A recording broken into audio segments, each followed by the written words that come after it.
شروع اللہ کا نام لے کر جو بڑا مہربان نہایت رحم والا ہے۔ الف لام را، یہ کتاب روشن کی آیتیں ہیں۔ ہم نے اس قرآن کو عربی میں نازل کیا ہے تاکہ تم لوگ سمجھ سکو۔ اے پیغمبر، ہم اس قرآن کے ذریعے سے جو ہم نے تمہاری طرف بھیجا ہے تمہیں ایک نہایت اچھا قصہ سناتے ہیں، اور تم اس سے پہلے بے خبر تھے۔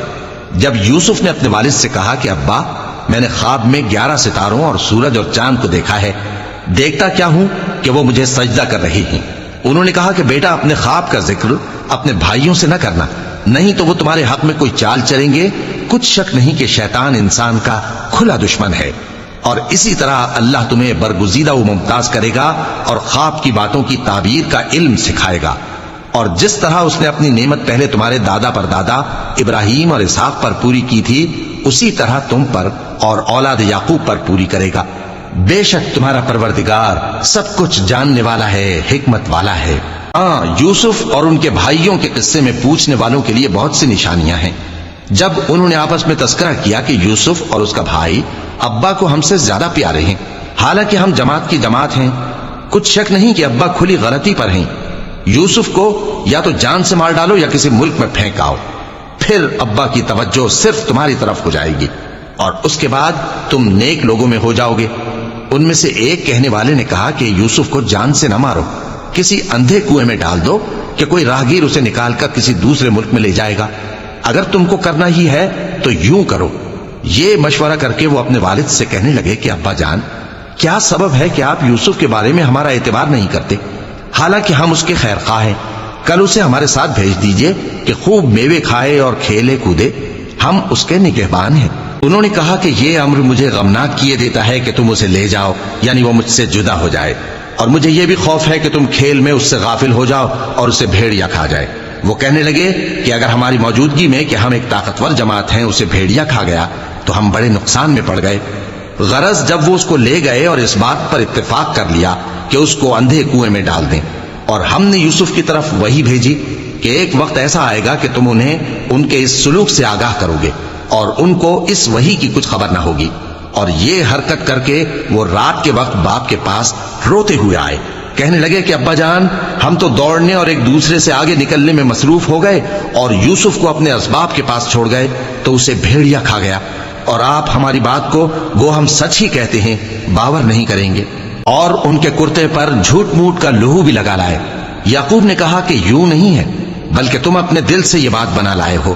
اچھا، صبر، کہ وہی خوب ہے، اور جو تم بیان کرتے ہو اس کے بارے میں اللہ ہی سے مدد چاہیے۔ اور اب اللہ کی شان دیکھو کہ اس کنویں کے قریب ایک قافلہ آوارد ہوا، اور انہوں نے پانی کے لیے اپنا سقا بھیجا تو اس نے کنویں میں ڈول لٹکایا، یوسف اس سے لٹک گئے۔ وہ بولا، زہے قسمت، یہ تو ایک لڑکا ہے، اور اس کو قیمتی سرمایہ سمجھ کر چھپا لیا۔ اور جو کچھ وہ کرتے تھے اللہ کو خوب معلوم تھا، اور انہوں نے اس کو تھوڑی سی قیمت یعنی معدود چند درہموں پر بیچ ڈالا، اور وہ اس سے بیزار ہو رہے تھے۔ اور مصر میں جس شخص نے اس کو خریدا، اس نے اپنی بیوی سے جس کا نام زلیخا تھا کہا کہ اس کو عزت و اکرام سے رکھو، عجب نہیں کہ یہ ہمیں فائدہ دے یا ہم اسے بیٹا بنا لیں۔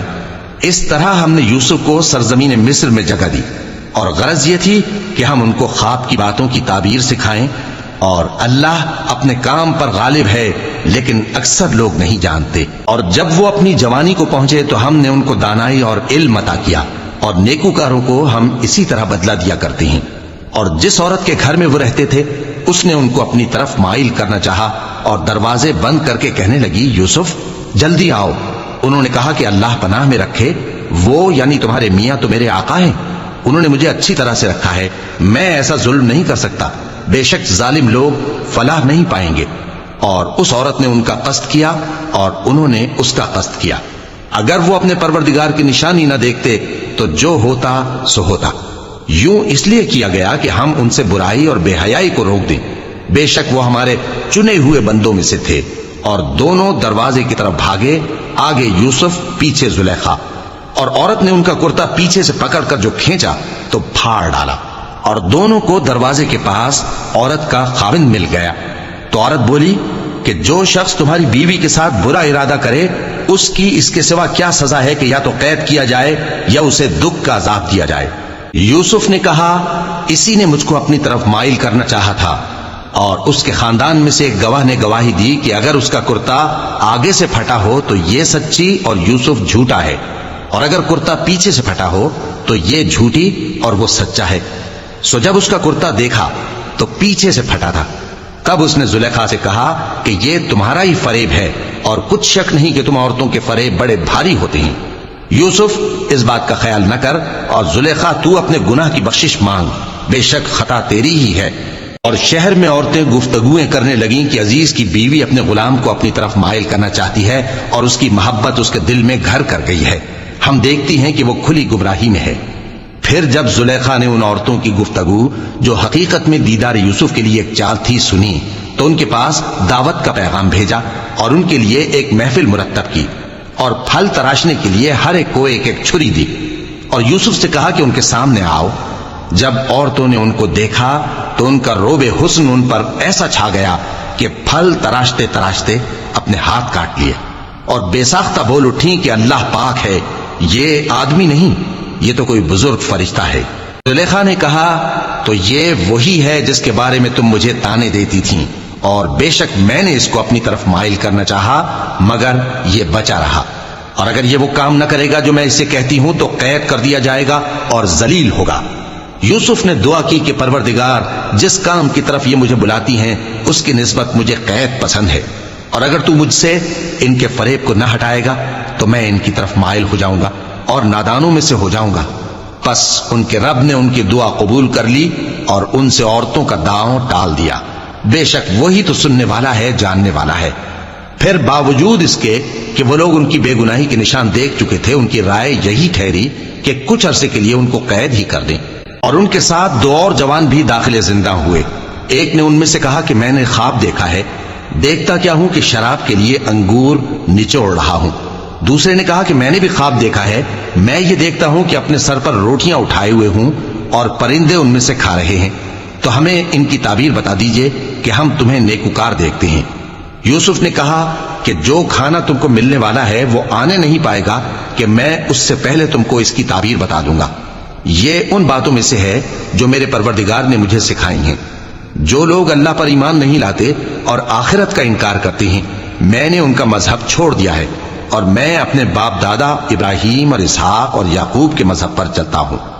ہمیں شایع نہیں ہے کہ کسی چیز کو اللہ کے ساتھ شریک بنائیں، یہ اللہ کا فضل ہے ہم پر بھی اور لوگوں پر بھی، لیکن اکثر لوگ شکر نہیں کرتے۔ اے میرے قید خانے کے رفیقو، بھلا کئی جدا جدا آقا اچھے یا اللہ جو اکیلا ہے سب پر غالب ہے؟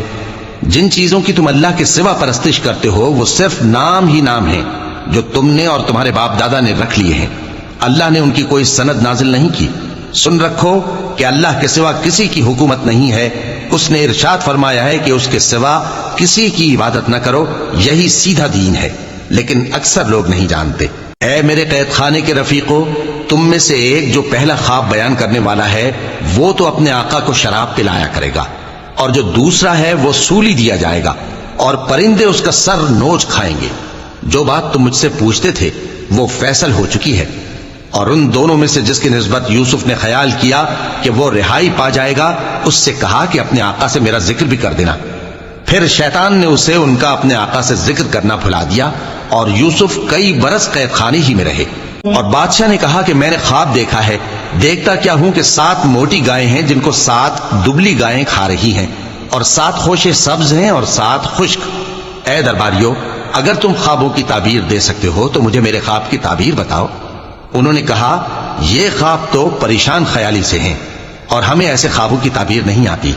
اور وہ شخص جو دونوں قیدیوں میں سے رہائی پا گیا تھا اور جسے مدت کے بعد وہ بات یاد آ گئی، بول اٹھا کہ میں آپ کو اس کی تعبیر لا بتاتا ہوں، مجھے قید خانے جانے کی اجازت دیجیے۔ غرض وہ یوسف کے پاس آیا اور کہنے لگا، یوسف، اے بڑے سچے یوسف، ہمیں اس خواب کی تعبیر بتائیے کہ 7 موٹی گایوں کو 7 دبلی گائیں کھا رہی ہیں، اور 7 خوشے سبز ہیں اور 7 سوکھے، تاکہ میں لوگوں کے پاس واپس جا کر تعبیر بتاؤں۔ عجب نہیں کہ وہ تمہاری قدر جانے۔